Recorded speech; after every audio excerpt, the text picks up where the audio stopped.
Hello and welcome to our Retirement and Wealth Strategies webinar series. Today we'll be focusing on Social Security with our presentation from one of our trusted partners, Nationwide, and our Nationwide speaker, Dave Harris. We all know Nationwide's little jingle and slogan. Today we all will meet and know Dave Harris as well. I will be your host and moderator for the day. I am Nicholas Scarcella, Vice President of RWS.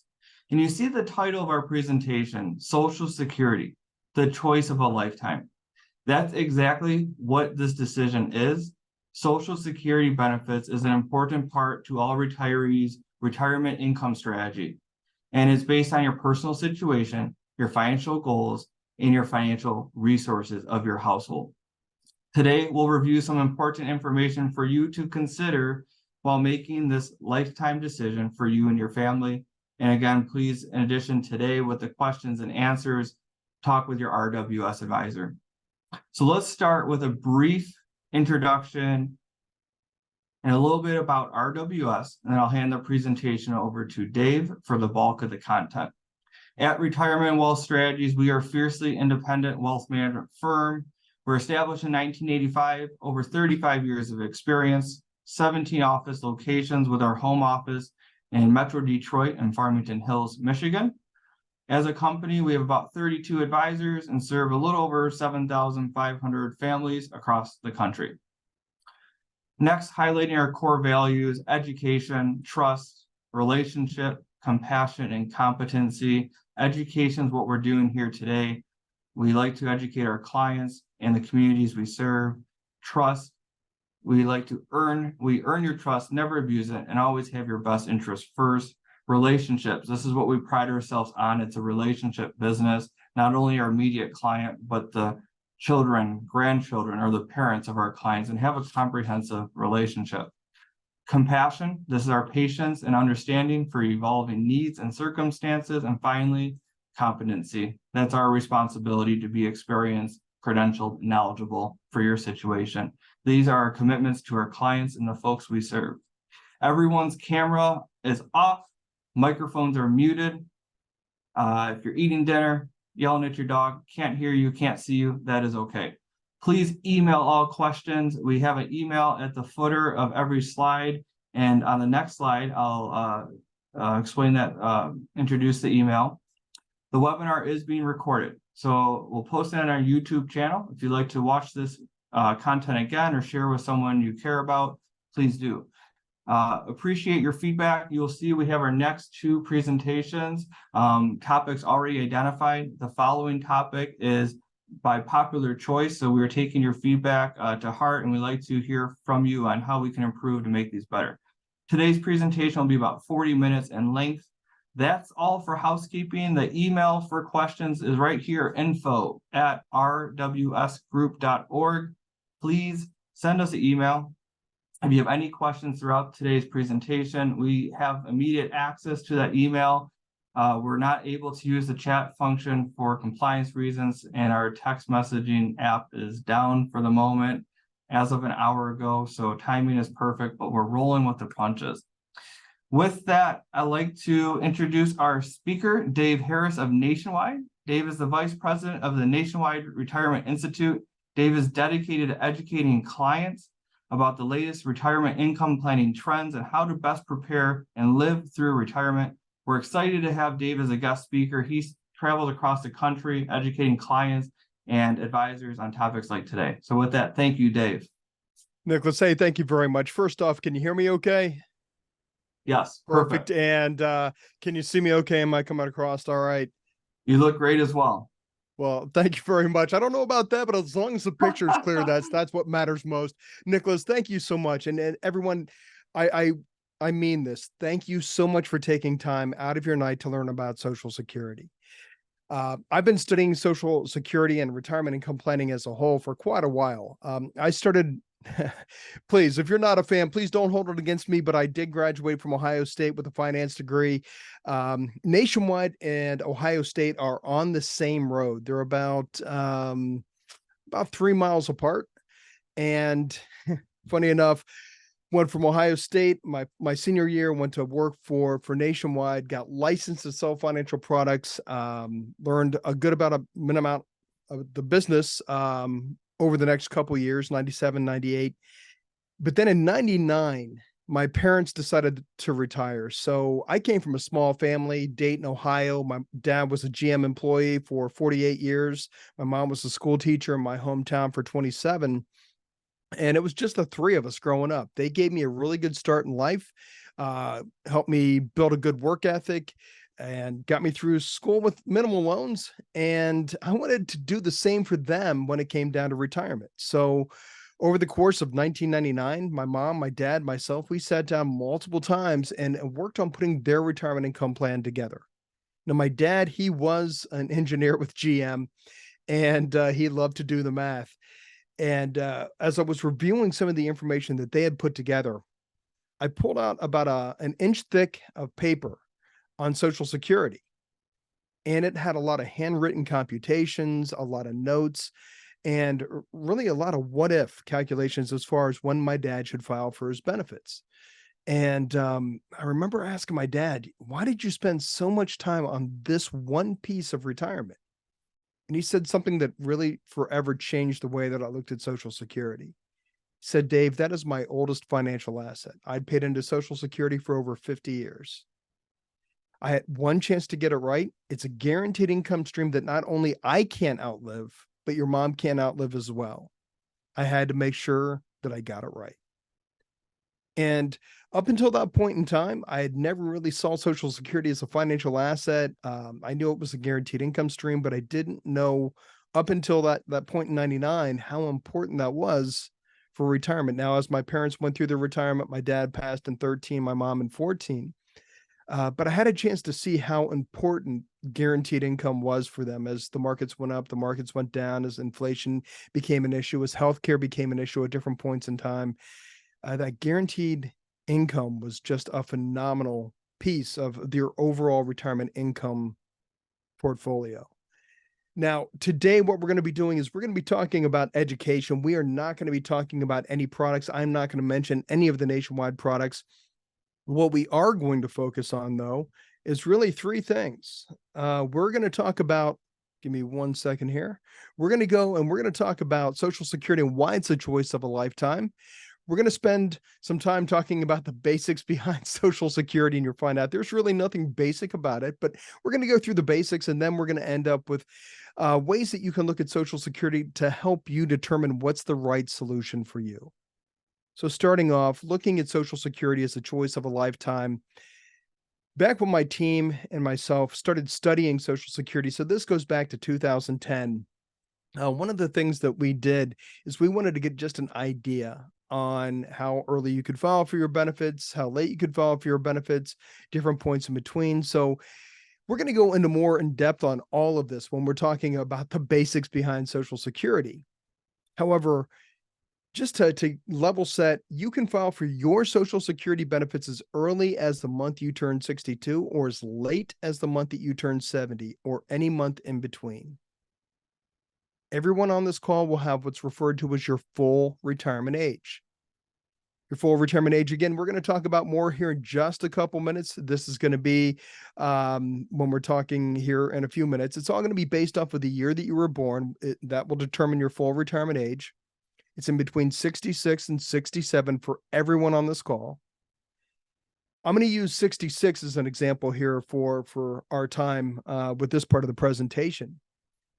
Full retirement age is the point in time where you will have access to 100% of the Social Security benefit that you earned for yourself. If you file before that point in time, you're going to receive less on a monthly basis. If you wait and you file later than that point in time, you're going to receive more of a monthly income, so more on a monthly basis. But one of the questions that we had to ask is why, and these numbers have actually gotten smaller, believe it or not. It started out about 3/4 of the population filed for their benefits before full retirement age back in 2010 when we started really putting this presentation together.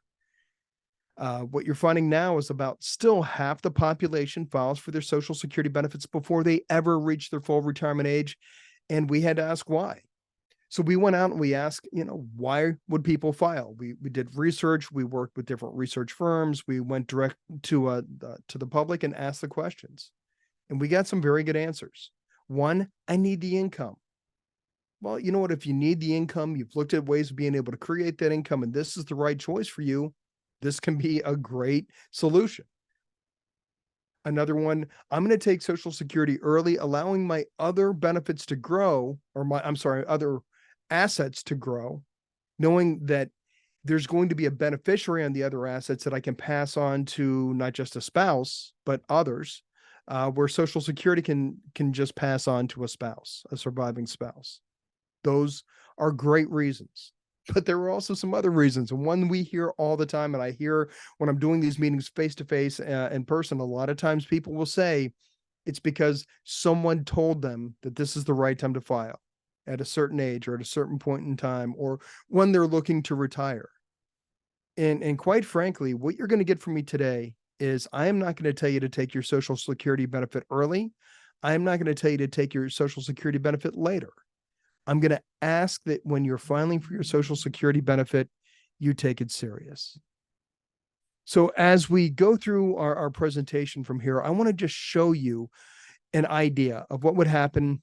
We've got a married couple, a husband and a wife. Pat, he is currently 66. He is at his full retirement age today. And if he would turn his benefit on right now, he would have received $2,600 a month. If he wants to wait until next month or all the way up until 70, he will receive more than that $2,600. But as it stands right now, he is at his full retirement age. He can claim that $2,600 a month. Kelly is not yet to an age where she can file for her benefit. She is 61. If she would file for her benefit when she turns 62, she will receive less than that $1,900 a month. If she waits to her full retirement age, she'll receive that $1,900 a month. And if she would wait past her full retirement age, she would receive more than that $1,900 a month. What I want to do is I'm going to show you two examples. We're going to have one where Pat is going to file today. Kelly is going to file when she turns 62. So she's going to file as early as possible. What's going to happen in both scenarios? Pat, he is going to live to 85. Kelly is going to live to 88. And we're going to see a 2.4% cost of living adjustment every year from now until the time that Kelly passes away at 88. So number one, we're going to file as early as possible. Number two, we're going to have both Pat and Kelly wait to file for the benefits, optimizing the overall amount that they're going to be able to receive at the end of retirement. Here's the difference for them. If they would file as early as possible, Pat files today, Kelly files when she turns 62, this couple would receive right around 1.4, almost $1.5 million of guaranteed income from Social Security. If they would have waited and done the optimized strategy, they would have received about $230,000 more of guaranteed income. Now, I'm going to say what I said on the last slide. I'm not going to tell you to take your Social Security benefit early. I'm not going to tell you to take your Social Security benefit late. I'm just going to ask that you take it seriously, because with this couple, we're just showing you a very simple comparison here. It's about a $230,000 difference in guaranteed income. Now, yes, that's over an extended period of time, but again, that's also that income stream that you're going to be relying on that monthly basis. This is why the basics behind Social Security matter so much.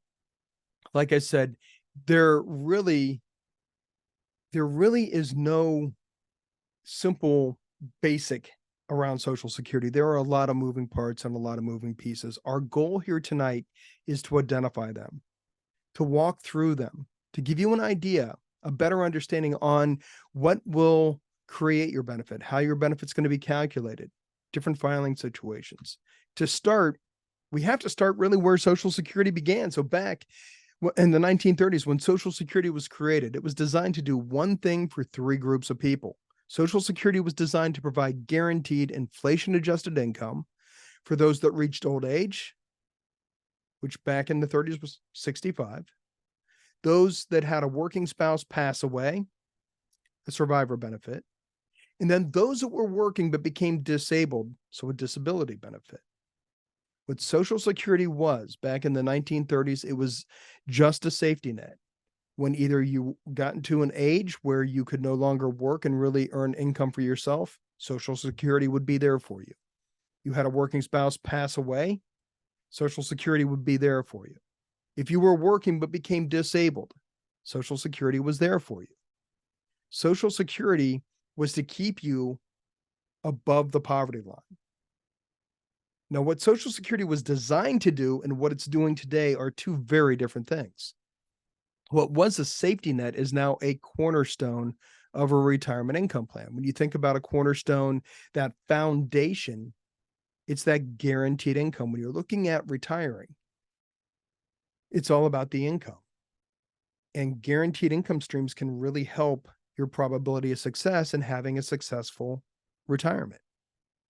So what was a safety net is now that cornerstone. And one of the ways I can prove this, back in the 1930s, like I said, old age was considered 65. I just want you to think, would you raise your hand if I said, who here thinks 65 is old age today? What I find is that in doing this presentation now about 1,800 times, I will get some people raising it. Number one, if they're incredibly young, or number two, if like a lady in one of the seminars I did, it was great. She was sitting right up front. I found out after she was in her late 70s. And when I asked, is 65 old age? She said, it depends on the day. And quite frankly, I can understand that. But Social Security, back when it was created, 65 being old age, what was old age? Because the average male life expectancy was 58. Now, the numbers that I used for Pat and Kelly, Pat living to 85, Kelly living to 88, those weren't numbers that I just picked out of a hat.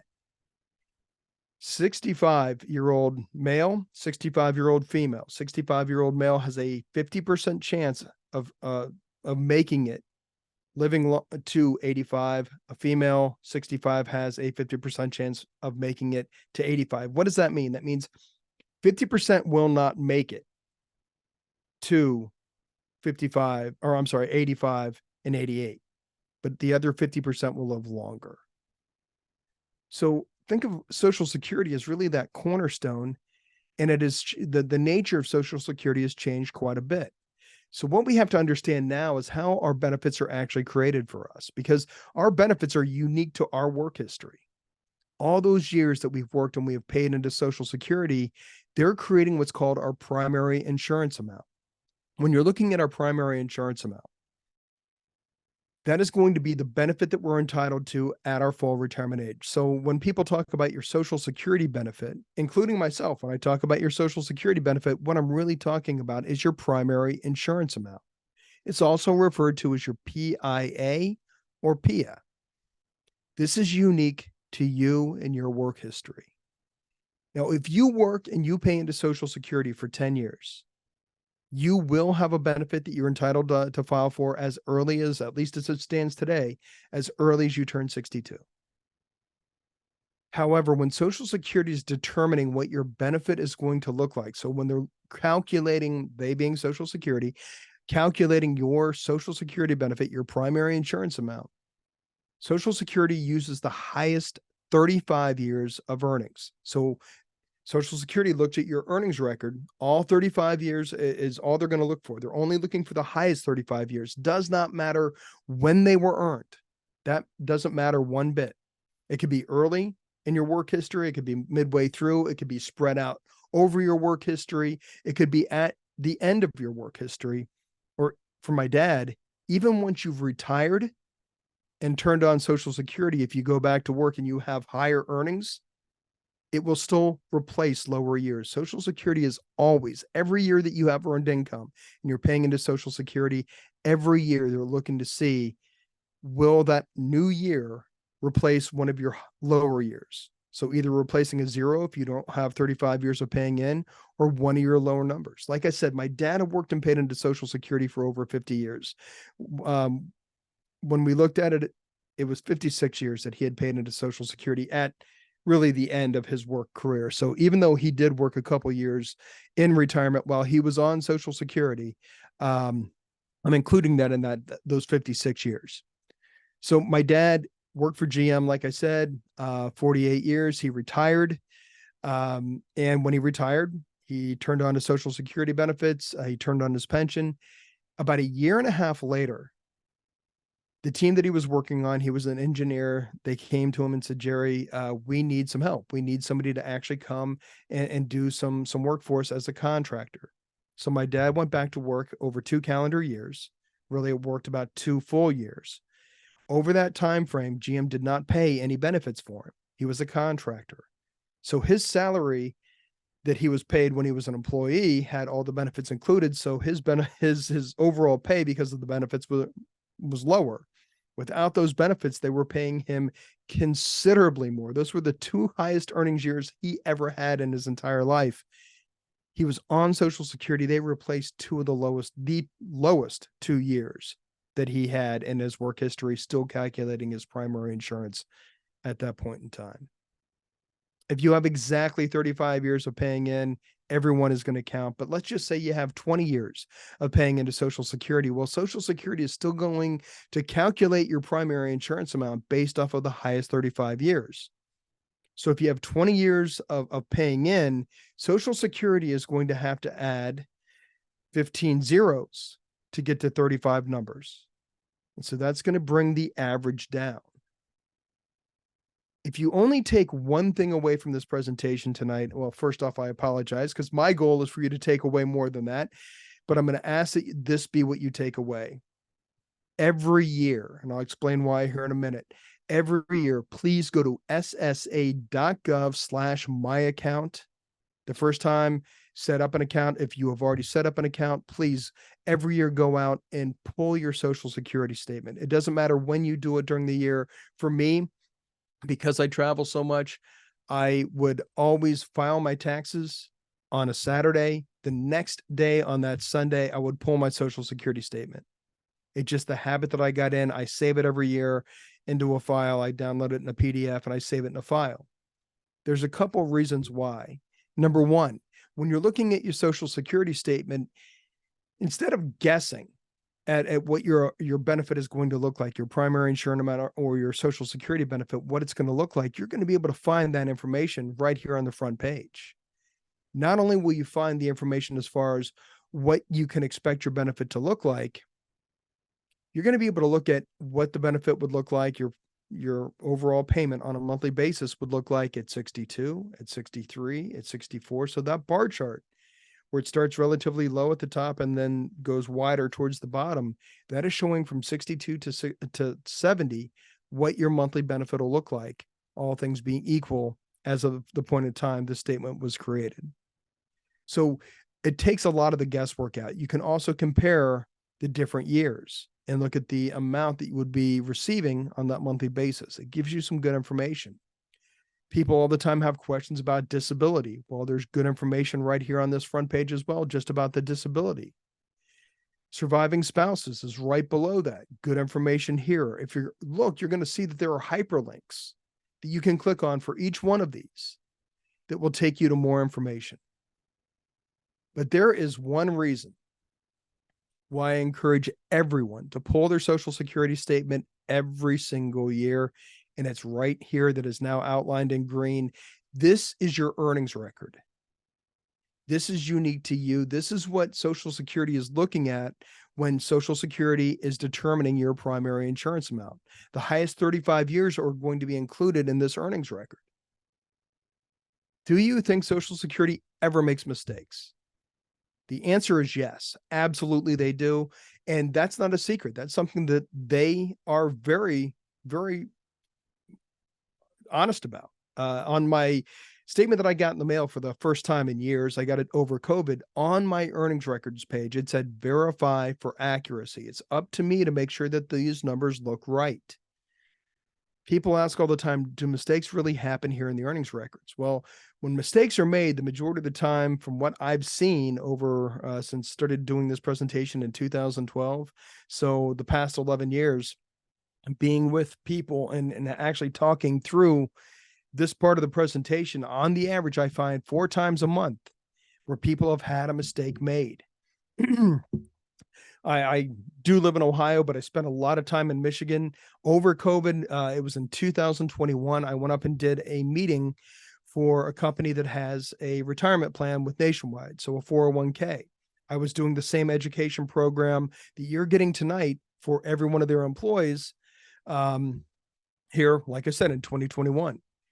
That organization that had a little over 1,100 employees over the entire nation had 2 years where the accounting firm that they used made a mistake and they reported zeros for Social Security for all of the employees.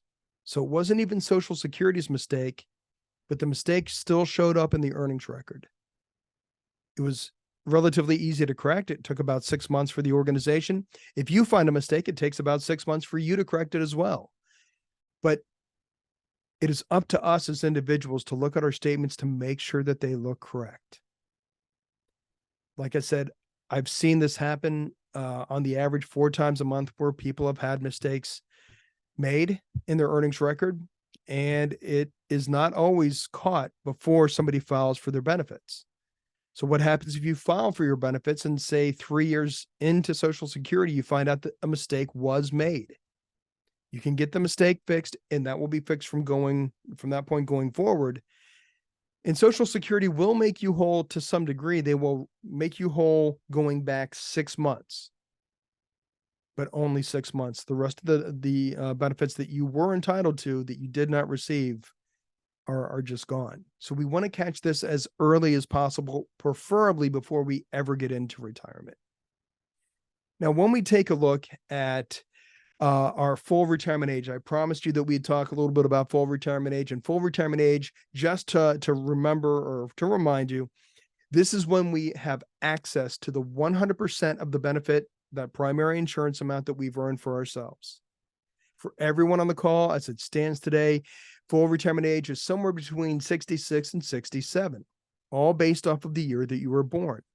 If you were born in 1943 to 1954, it's going to be 66. That magic age is going to be 66 for you.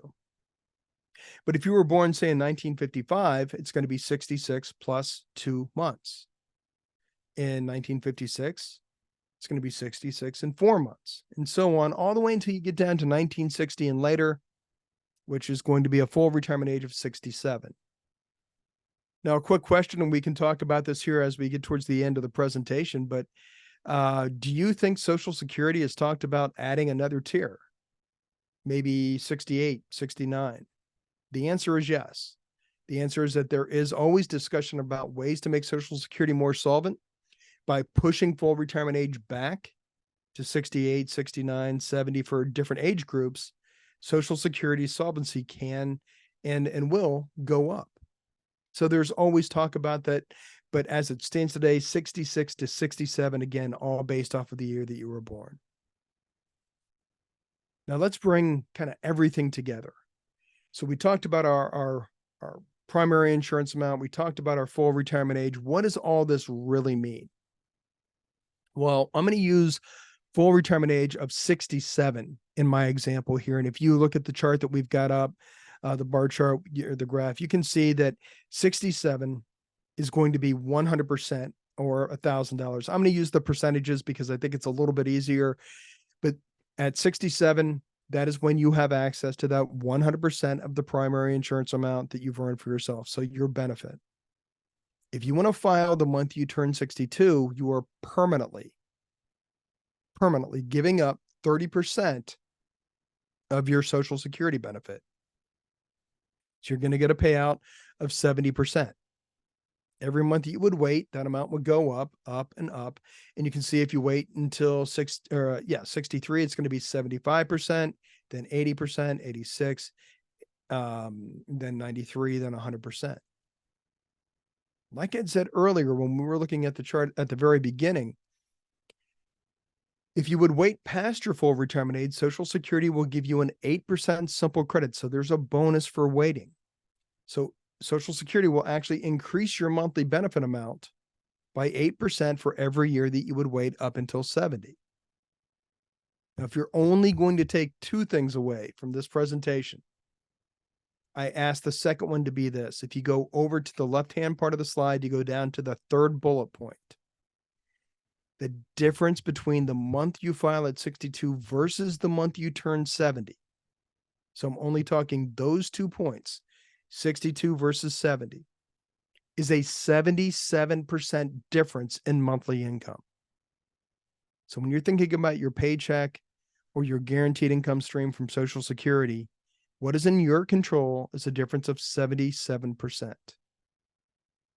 I'm not saying to take Social Security early. I'm not saying to take Social Security late. I'm just asking, take Social Security seriously, because 77% difference in a monthly income stream really can matter, especially if you're looking at 2 lives, a married couple. That definitely can matter. Now, what we're going to do now is we're going to talk a little bit about what happens when we are looking to turn our Social Security benefit on and either are still working or maybe get a chance to go back to work. So I'm going to use an example that I've seen. This is actually a trend that I've seen multiple times. I've seen this in 2001, 2, and 3 when there was a downturn in the market. People took early retirement.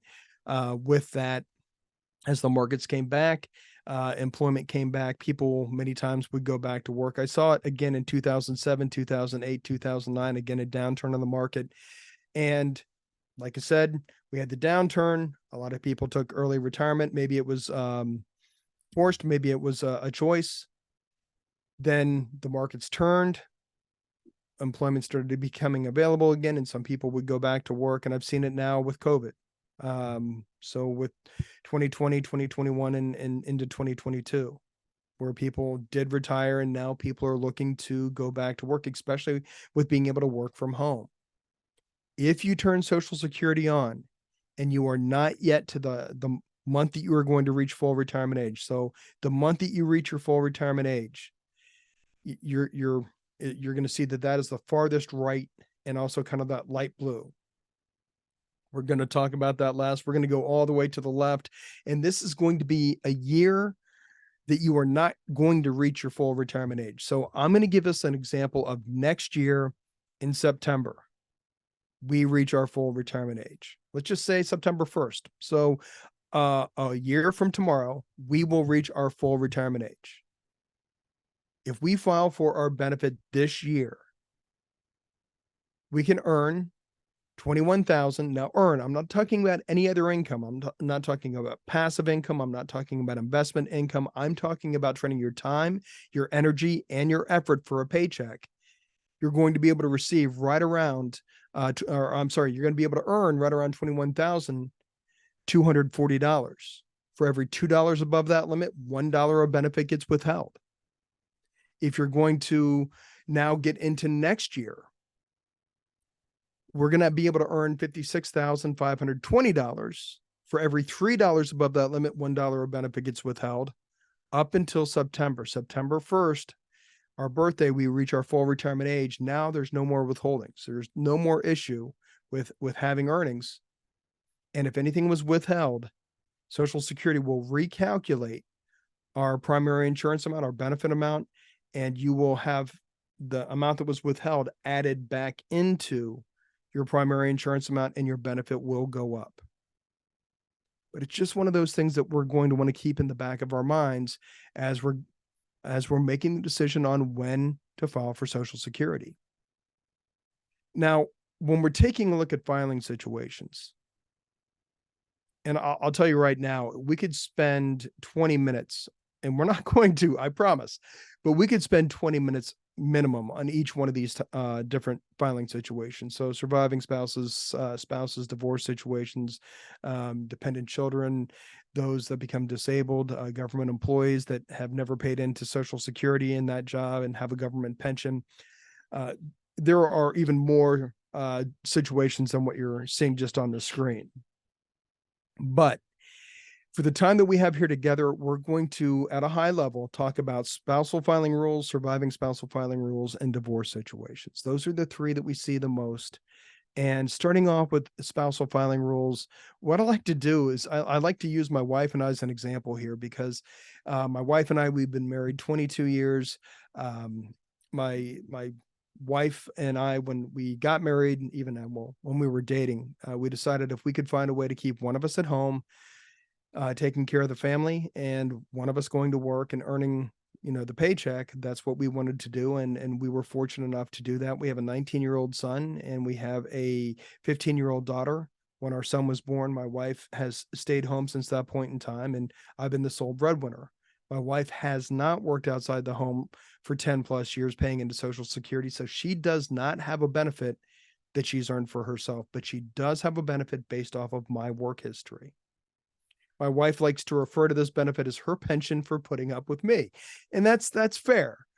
But for her to be eligible for this spousal benefit, she has to at least be 62.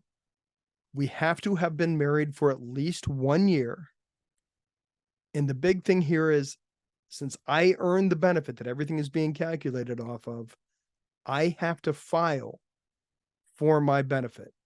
So for my wife to be entitled to any spousal benefit, I have to go to Social Security and turn my Social Security on. I have to file for my Social Security to open the spousal filing, or the spousal benefit, to be able to file for that spousal benefit.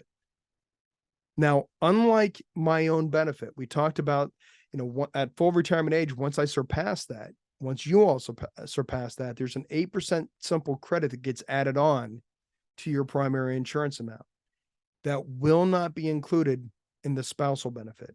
What happens is the spousal benefit will max out its payment at 50% of the person who earned the benefit. So again, just back to my example, I've earned the benefit. My wife has a spousal benefit that she can turn on based off of my work history. I file for my benefit.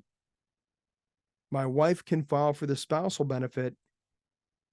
The max that she would receive is half of my primary insurance amount, or half of the benefit that I'm entitled to at full retirement age. For simplicity, I'm just going to say my benefit is $2,000. I file at full retirement age, I get $2,000. My wife files at her full retirement age, she gets $1,000, which is 50% of my $2,000. Our household is now receiving $3,000 of benefit, all based off of my work history. Now, what happens when somebody passes away? Now, I'm going to give you two examples here because the surviving spousal benefit has two different components to it. Number one, I'm going to continue what we were just talking about from the last slide. So I had turned my benefit on at my full retirement age. I was receiving $2,000 a month. My wife is receiving $1,000 a month by waiting till her full retirement age to turn the spousal benefit on. Now what happens is, as long as we were married for at least 9 months, 22 years, so we're fine there, and I pass away, what's going to happen is my wife is going to have the ability to step up to my full $2,000 a month.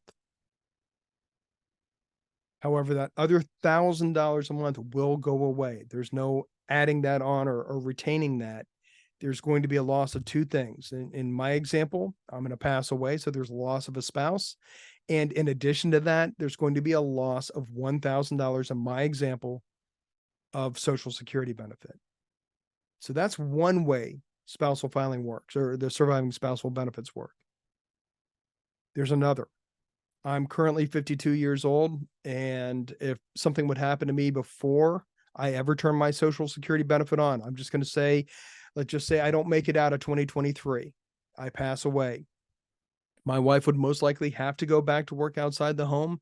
She would most likely earn her own Social Security benefit. There's a couple things we have to pay attention to here if you're going to look to try to claim the surviving benefit that I left behind. Again, had to have been married at least 9 months. Now, in this situation, my wife would be entitled to take the surviving spousal benefit as early as 60, but it's going to be reduced. And also, when we talked about if you have earned income and the reduction of withholdings, those will apply here as well. In addition, if she would remarry before the age of 60, she would lose access to the surviving spousal benefit that I left behind. But let's just say she doesn't remarry. She does not turn my benefit on at 60. When she turns 60, she earns her own benefit that she can turn on as early as 62, and my benefit she has left over from me before I passed. Those are two benefits that she can use, but she can never stack them on top of each other. She can use one benefit at one point in time and then switch over to another benefit at a different point in time. I know this starts to get a little confusing, and that's why what you're going to find with RWS is there are different simulations or calculations that they can run for you to help you optimize your Social Security based off of your unique situation. Now, when it comes down to one here, the final one, I'm going to make this one incredibly easy. For divorce situations, here's the key. Married 10 years on paper has to be in the divorce decree, marriage, the date of being married and the date that the divorce was finalized has to be at least 10 years. And no matter what age, currently unmarried, as long as those two boxes are checked, everything I just talked about, the spousal filing benefit and also the surviving spousal benefit, in both ways, the surviving spousal benefit can be used, all work out exactly like I just said. But the key is had to have been married for at least 10 years and currently unmarried. That's where the guidance comes in. And that's where the financial team at RWS can help. Nicholas, I saw you come back on, my friend. So this is our cue for a question and a potential water break for you, Dave. So independent contractors, self-employed, freelancers, really anyone receiving 1099s, how do they pay into Social Security and how does that work? It's all going to be worked out through the accountant that they're going to utilize. And I'm going to give you an example of one that I've been working with. So there's a group of realtors that I've worked with and the financial team that supports them. I've worked with them now for about 10 years on some of these different strategies, and they are 1099 employees. And really, by working with their accountant, there are ways that they can show how much income they want to basically be paying themselves and how much would be taxable when it comes down to Social Security. And we find a lot of times with that group, they have minimized the amount that they're going to pay taxes on, including paying into Social Security. What that has done is that has reduced their overall benefit. So there's a tax reduction today, which is a wonderful thing. The challenge can be, not always, as long as it's prepared for, we can get around the challenge, but the challenge can be is if we don't understand how that reduction in taxes will impact funding. And I like to think of Social Security being funded because you are funding your own Social Security benefit based off of your earnings. We found situations where people have maybe earned well over six figures, well into the six figures, but have shown, for taxes or tax purposes, maybe $50,000, $60,000. What they're doing is they're going to pay Social Security tax on that $50,000, $60,000. And what that does is that brings that benefit down many times lower than what they expend. Now, I am by no means saying pay more in taxes. That's not what I'm saying. I'm saying we just need to work with the accountant, the tax preparer, to make sure that we understand what we're getting and what we're giving up. And it doesn't have to be Social Security that we're going to be relying on for that guaranteed income stream. There are other ways to provide income and even guaranteed income during your retirement years.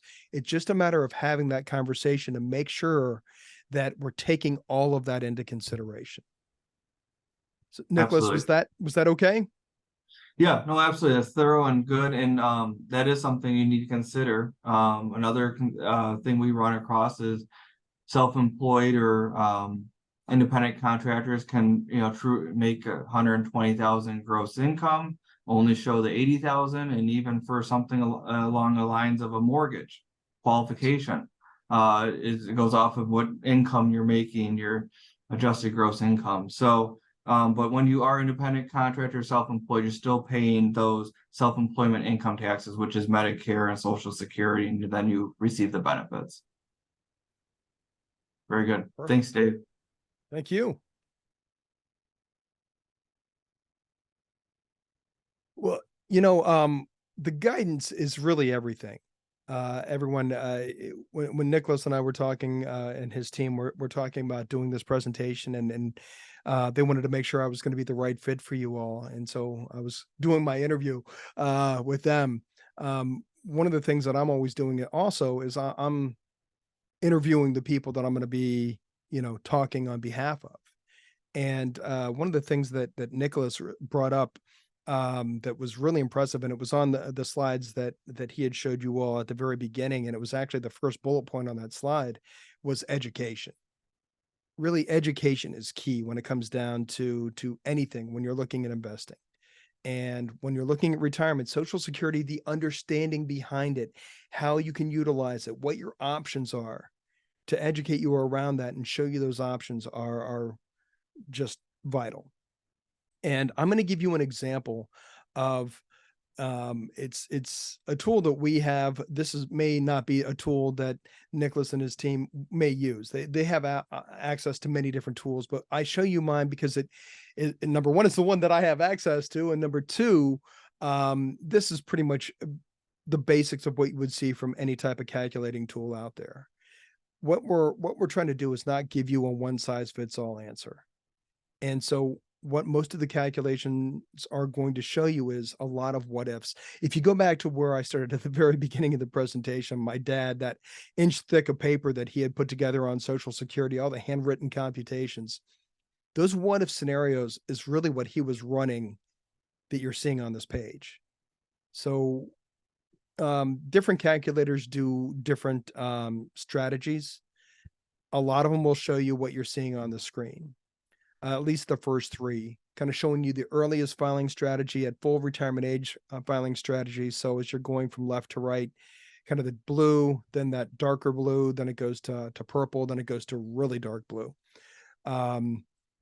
Earliest being that blue, the darker blue, the full retirement age, the purple being the optimal strategy. So this is what makes the most sense financially, all things being equal. And then the dark blue is an alternative where a couple or an individual may not fit the mold of just like everybody else. And I say that a lot of the times we don't fit the mold of everybody else. One of the places where I see this really taking hold is when you have a married couple and there's a relatively large difference in their ages. And that's where the alternative strategies may kick in. That's one of the examples. Now, the idea here is we're trying to show you how you can optimize and get the most at the end of retirement from Social Security. Now, that requires guesswork. Now, it can be good guesswork, but it's still guesswork. At the end of the day, there's only one thing I need from each and every one of you on this call, and I can tell you exactly when to file for your Social Security benefit. All I need to know is when you're going to come to the end of your retirement. So when we're going to pass away.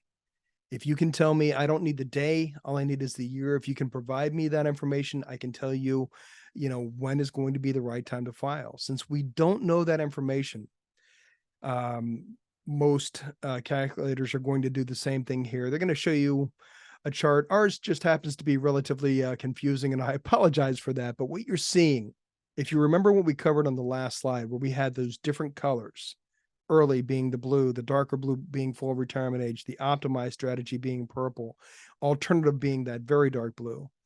You're seeing the same thing over here. If you start up in the very left corner, what you're going to have is you're going to have John, who's along the top, Jane going down the left side. What you're going to have there is that very first light blue dot is going to be when both of them are 60. John goes to the right, he's 61. Jane goes down one, she's 61, and you can see that they go down and over, and those are the ages for the two of them. That's where you can say, okay, if I live to such age and a spouse lives to such age, this would be the right filing strategy for us. So it allows you to do a lot of the what if calculations without doing all the math that my dad did. To me, Social Security is a tool. So, like I said, I've been studying social or retirement since 99 with my parents. I've been doing retirement income planning professionally for Nationwide since 2007. I joined this team back in 2007. And when I look at Social Security, it is a tool that I utilize to help people to get income during their retirement years. It is a component of an overall retirement income plan. One of the things that you can do, and a lot of the calculators will do this, is they will get an idea, which we're showing a light blue, kind of a blue line, starting low on the left-hand side, swooping as it goes up to the right-hand side. It's solid. That is the income need that a person or a couple is going to have during retirement. Those little lines down below that are dotted, those are going to match up right with where we started with early filing strategy at full retirement age, your optimized strategy, and then also an alternative. What those dotted lines are showing you is how much of your overall income need is going to be covered by Social Security.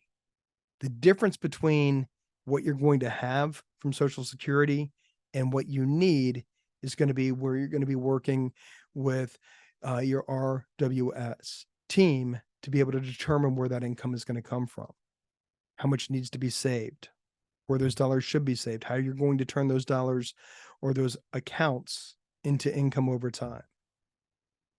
That gap in between is really what we want to focus on. Once we get Social Security done, that becomes the real challenge for us, and that becomes our focus. Now we run our report based off of a one-page fact finder, and it's here. But at the end of the day, at the end of the presentation, really what I want to say is thank you.